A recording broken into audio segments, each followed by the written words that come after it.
Buenas tardes, amigos, bienvenidos a esta nueva sobremesa. Comenzamos por un tema que entiendo que ganó la preocupación de la comunidad en las últimas 24 horas y se puede titular Con los chicos no. Una vez más tenemos que decir con los chicos no. ¿Qué sucedió? Esta vez el Colegio Martín Pescador. Cristina Galarza, su directora, la mujer de Alejandro Carrizo, candidato a senador nacional por Unidad Ciudadana, por el kirchnerismo auténtico, lo podemos decir, ha resuelto hacer clases de adoctrinamiento en el Colegio Martín Pescador. Esta vez lo llevó a Gastón Remy, el candidato del Frente de Izquierda, a hablarle a los chicos, y es textual el título de esta conferencia, esta charla que dio Gastón Remy: desaparición forzada de Santiago Maldonado. Basta de hacer militancia dentro de los colegios, basta de adoctrinar a los chicos. El kirchnerismo, si hay algo que hizo en estos últimos 12 años, fue libanizar a la sociedad, la libanizaron al extremo, la dañaron de una manera inconmensurable. Y hoy, con tal de ganar una elección, son capaces de seguir haciendo lo mismo. Unos que buscan revolucionarios, los otros libanizar una sociedad porque es la única manera que tienen de crecer políticamente, por lo menos así lo creen ellos.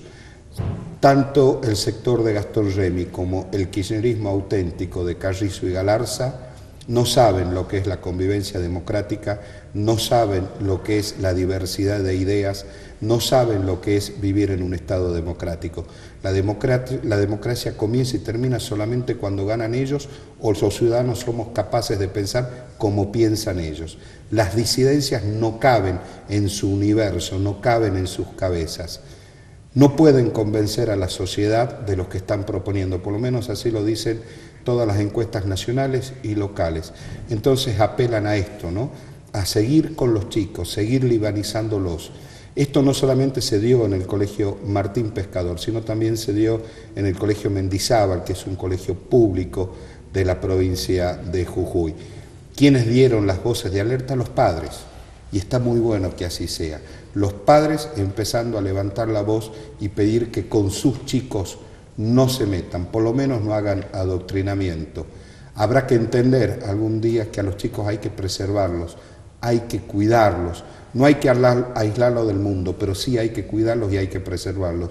Y una manera de preservarlos y dejarlos que crezcan en un marco de libertad es tratar de no adoctrinarlos dentro de una escuela. Las escuelas están para otra cosa, no para que sean usadas como tribunas políticas. Dicho esto, nos vamos a meter en el tema del día de hoy, y es este famoso fondo del conurbano bonaerense que reclamó judicialmente María Eugenia Vidal.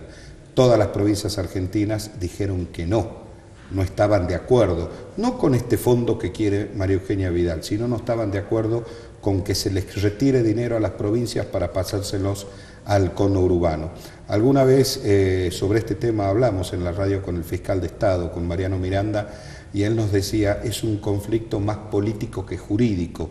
Se reunieron todos los gobernadores, así que ahora vamos a ver en qué instancia estamos, si estamos en una instancia jurídica o en una instancia política. Una brevísima pausa y ya charlamos con Mariano Miranda.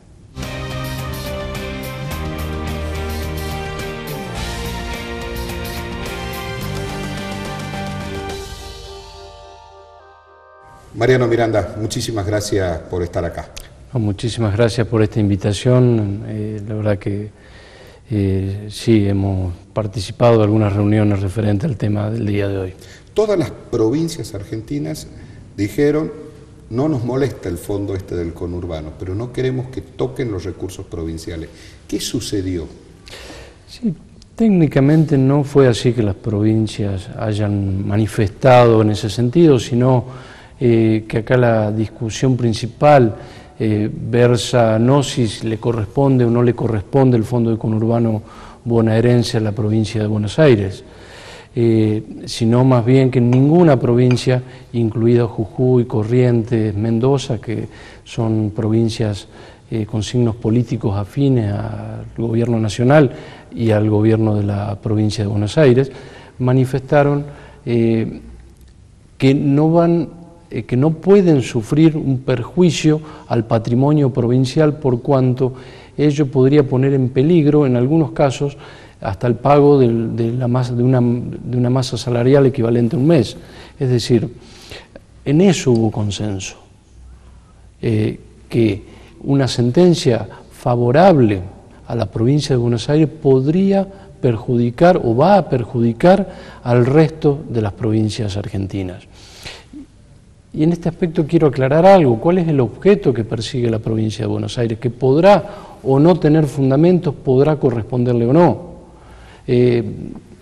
La provincia de Buenos Aires pretende que se elimine un tope, que es el tope de 650 millones de pesos que fue creado en la década del 90 para corregir ciertas asimetrías que existían entre la cantidad de población de la provincia de Buenos Aires o del conurbano, el Producto Bruto Interno de ese sector y lo que recauda esa población o ese sector o esa provincia por impuesto a las ganancias.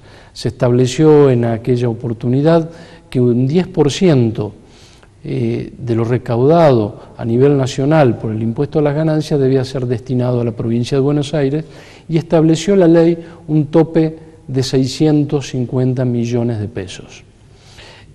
Ese tope de 650 millones de pesos, por el traspaso de los años, la inflación y el aumento de la recaudación del impuesto a las ganancias, ha quedado, según lo planteado por la provincia de Buenos Aires, es irrisorio en función de lo que cobran el resto de las provincias. Hoy en día existe el 10%, equivale a 51.000 millones de pesos. De esos 51.000 millones de pesos, la provincia de Buenos Aires cobra 650 millones. El remanente se distribuye de acuerdo a la alícuota de cada provincia. Jujuy tiene el 2.95, por consiguiente los 51.000 millones menos los 650 harían un total de casi 1.700 millones de pesos anuales que le corresponden a Jujuy. ¿El Estado Nacional no se lleva ninguna porción de estos 51.000 millones? No, no. Es nada más que provincias. Es nada más que provincias. Después está el régimen general de la ley 23.548, que es la ley de coparticipación, donde de acuerdo a la masa coparticipable se le aplica la alícuota a cada una de las provincias argentinas, de acuerdo a la ley y a los pactos fiscales que se suscribieron con posterioridad. No, de este porcentaje del 10% de impuesto a las ganancias para el Fondo del Conurbano Bonaerense, el 4% es destinado a un fondo de infraestructura provincial y otro 2% va destinado como un fondo de garantía para el ANSES de lo que se recauda. Estoy hablando específicamente de impuesto a las ganancias. Ahora, doctor, en el caso de que la Corte resuelva, y ahora sí estamos en una instancia judicial, más allá que las reuniones de los gobernadores, y también se reunieron los ministros de Hacienda o de Economía de las provincias y los fiscales de Estado, que puede tener y pueden surgir declaraciones de orden político. En estos momentos estamos en una cuestión netamente jurídica, por cuanto las provincias, a través de las fiscalías de Estado, debemos contestar la demanda interpuesta por la provincia de Buenos Aires, y cada una de ellas con los argumentos jurídicos que le correspondan, que no son los mismos. Eso le iba a preguntar, si las provincias van en bloque ante la Corte a decir su verdad, o aislada, cada provincia por su lado. Cada provincia de manera individual, los plazos procesales corren de manera individual. En el caso concreto de Jujuy, el último día hábil del mes de septiembre vence el plazo para contestar la demanda. En otras provincias vence recién en noviembre. Uno de los pedidos que han hecho los gobernadores, que es coincidente con la declaración de los fiscales de Estado, también por unanimidad, es que la Corte no se expida hasta haber escuchado a la última de las provincias. La última provincia notificada fue la provincia de Tierra del Fuego, le estaría venciendo el plazo en el mes de noviembre. Pero cada una de ellas va a tener unos argumentos jurídicos distintos, en el sentido que hay una provincia que tiene más de 17 demandas interpuestas en contra del Estado Nacional.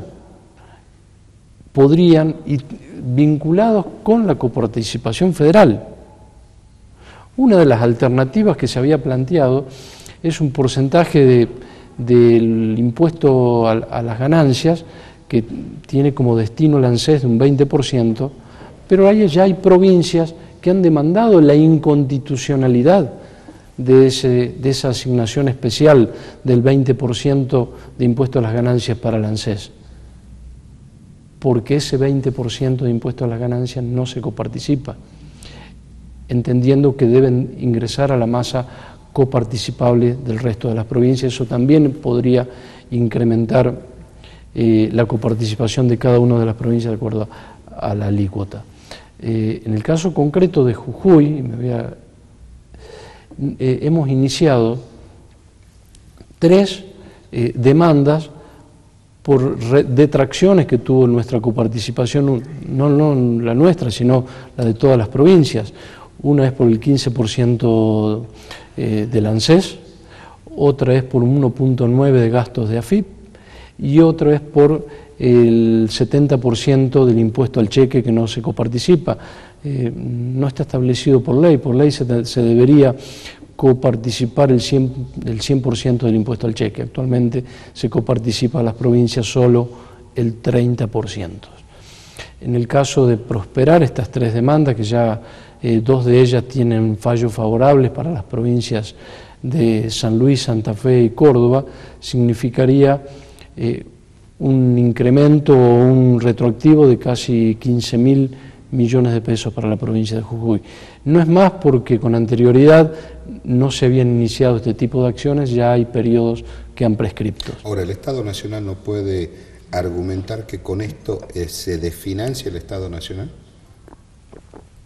No, porque acá lo que hay que tratar seriamente, cualquier punto que toquemos en el actual régimen son parches sobre parches en el sistema de coparticipación federal. Cualquier punto que toquemos, si la Corte decide cualquiera de las alternativas que tiene, haciendo lugar total o parcialmente a la demanda de provincia de Buenos Aires, podría o habría que sentarse a rediscutir todo, o por lo menos este rubro de impuesto a las ganancias, habría que sentarse a rediscutir este sistema de coparticipación federal. Claro. ¿Por qué? ¿Por qué durante tantos años la provincia de Buenos Aires no ha reclamado este fondo, este 10% de impuesto a las ganancias que tuvo con el techo? Probablemente ese monto ha sido compensado con ATNs o subsidio a las tarifas. De esa manera se pudo haber producido una compensación por la falta de ruptura de ese techo de los 650 millones de pesos. Es irrisorio pensar que la provincia de Buenos Aires recibe 650, que es uno de los fundamentos de la demanda, 650 millones de pesos al año, y Jujuy recibe casi el triple, un poco más del doble. Recibe 1.700 millones de pesos, por lo menos por el 2016. Es una situación muy compleja en donde, en el caso de que la Corte resuelva hacer lugar, el Estado Nacional deberá sentarse, y las provincias sentarse a discutir la manera de que no se vean perjudicados los patrimonios provinciales. Tengo la sensación que a este conflicto la única solución que hay real es una solución política. Reformar la ley de coparticipación federal es una solución política. Se viene tratando hace muchísimo tiempo la reforma de la coparticipación. La coparticipación ha tenido por lo menos 3, 4 pactos fiscales. El último fue en el 2016, en donde se pactaron con las provincias la devolución del 15% del ANSES en forma paulatina, primero el 3, el 6, el 9, hasta llegar al 0%, sin haber entrado a discutir el retroactivo de ese 15%. No me cabe la menor duda que ahora la única manera de poder salir de esta situación que todavía no está resuelta. Sería un nuevo pacto fiscal, que no es más ni menos que un parche, para que quede bien claro. Otro parche más. Y otro parche más. Cualquier parche que saquemos, que modifiquemos, la coparticipación pende de un hilo. Modificamos una alícuota, modificamos una distribución de algún impuesto que actualmente no es coparticipable y pasa a ser coparticipable, se desfinancia algún área del gobierno nacional, o a la inversa. Si se rompe el techo de los 650 millones de pesos para la coparticipación de la provincia de Buenos Aires en concepto de Fondo del Conurbano Bonaerense, se desfinancian el resto de las provincias, y que en el caso concreto de Jujuy sería casi el equivalente o el equivalente a un mes de sueldo de todos los empleados públicos, como para que tengan dimensión de cuánto dinero estamos hablando. Ahora, cuando usted se sienta a preparar el escrito para la Corte, ¿pesa la situación económica de la provincia? A decir de Carlos Sadir, el ministro de Hacienda, se pidió un préstamo de 1.200 millones de pesos, de lo cual el 80% de ese préstamo al Estado Nacional es para pagar sueldos, lo cual denota una situación económica financiera endeble en la provincia. ¿Esto pesa a la hora de preparar el escrito o no? Pesa cuál es la realidad financiera de la provincia de Jujuy, y que en el caso de que detraigan de la coparticipación de la provincia de Jujuy los 1.700 millones de pesos, ¿qué servicios públicos estarían perjudicando? Supongamos de que no perjudique la masa salarial, que no se va a permitir que eso suceda, porque va a haber que restringir los gastos en otras áreas de gobierno, podría llegar a afectar algún tipo de servicio público, y esa situación va a ser uno de los fundamentos en la contestación de esta demanda, que la detracción de esta alícuota del 2.95 del remanente o del 10% del impuesto a las ganancias podría afectar servicios públicos esenciales en la provincia de Jujuy. Más allá de que cada provincia va a presentar su propio escrito partiendo de sus propios argumentos jurídicos, ¿hay un marco estratégico común, por ejemplo, entre las provincias del NOA? El marco estratégico común, en principio, en base a lo que hemos conversado y a las reuniones que hemos tenido con otros fiscales de Estado, es defender el patrimonio provincial, en general defender cuál es el bienestar de la ciudadanía de cada una de las provincias.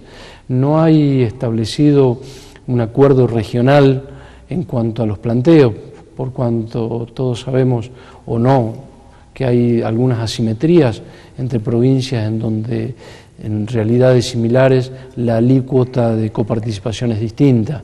En algunas provincias podría afectar, como en algunas provincias del sur puede afectar menos la detracción de este 10%, de la alícuota del 10% del impuesto a las ganancias, por cuanto reciben mayor compensación por regalías mineras o hidrocarburíferas.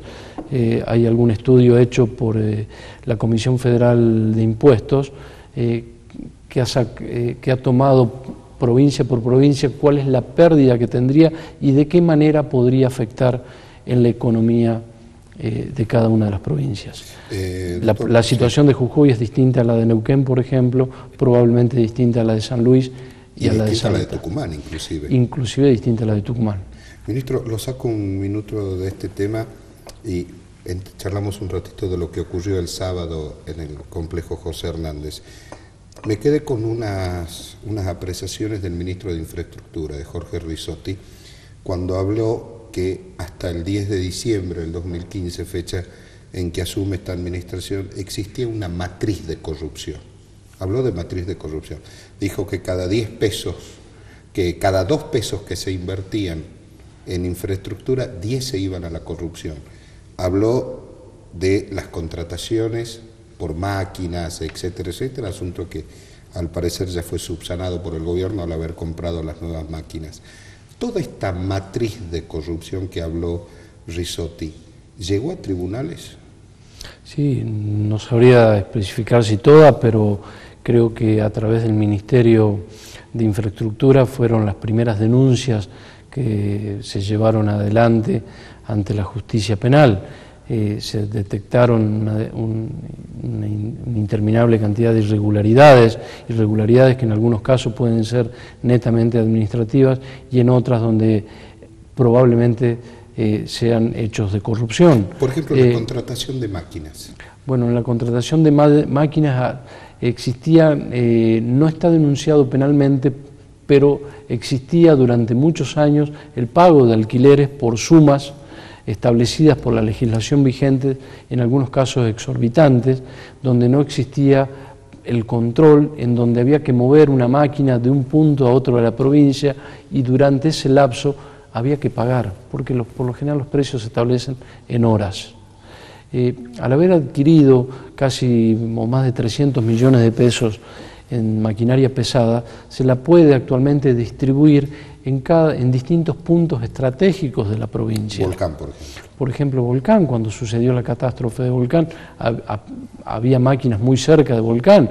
Si hoy en día llega a cortarse algún camino, va a haber alguna máquina cerca, como pasó en Camino Valle Grande, la ruta 82, no recuerdo el número de la ruta, en zonas aledañas existen hoy en día máquinas propiedad del Estado provincial con personal capacitado para operar las mismas. Ahora, ¿por qué esto no llegó a tribunales, esta contratación, a decir de Risotti, cuanto menos irregular de maquinarias? No tengo información de que hubiera, yo por lo menos a la Fiscalía de Estado no ha llegado información de que hubiera algún tipo de hecho vinculado con el alquiler de maquinarias que pueda o que haya pasado por la Fiscalía de Estado para alguna denuncia penal. ¿Cuál es el mecanismo de trabajo? Un ministro lo notifica formalmente a usted de que existe presuntamente la comisión de un delito, o directamente el ministerio, en este caso Risotti o cualquier otro, va directamente a tribunales. ¿Cuál es la mecánica? Podría optar de ambas maneras. A la consulta a la Fiscalía de Estado, una de las funciones principales, ejerce funciones de asesoría al Poder Ejecutivo y a todas las reparticiones provinciales. De hecho, intervenimos en prácticamente casi todos los expedientes administrativos que requieran dictamen previo o que requieran realizar el control de legalidad. En algunos casos el Ministerio de Infraestructura ha hecho denuncias directas ante la justicia penal, en otros casos elevó a Fiscalía de Estado o a la Fiscalía Anticorrupción para hacer un análisis preliminar para determinar cuáles eran los pasos a seguir. Si previamente algún tipo de análisis del Tribunal de Cuentas o Fiscalía Anticorrupción y con posterioridad, si correspondiere, la acción judicial, ya sea de orden civil o de orden penal. Su fiscalía, me imagino, debe estar tapada de papeles, ¿no? Sí, tenemos muchísimos trabajos, tenemos dividida la fiscalía en distintas materias, tenemos abogados asignados para el estudio de distintos expedientes de acuerdo al ministerio que se trate, abogados especialistas en contrataciones públicas, especialistas en uso de la tierra. ¿Estos abogados especialistas en contrataciones públicas están revisando lo que hizo la administración Fernández o simplemente están actuando sobre lo que va surgiendo ahora? Estamos actuando en un control de asesoramiento, control de legalidad de los actos de gobierno.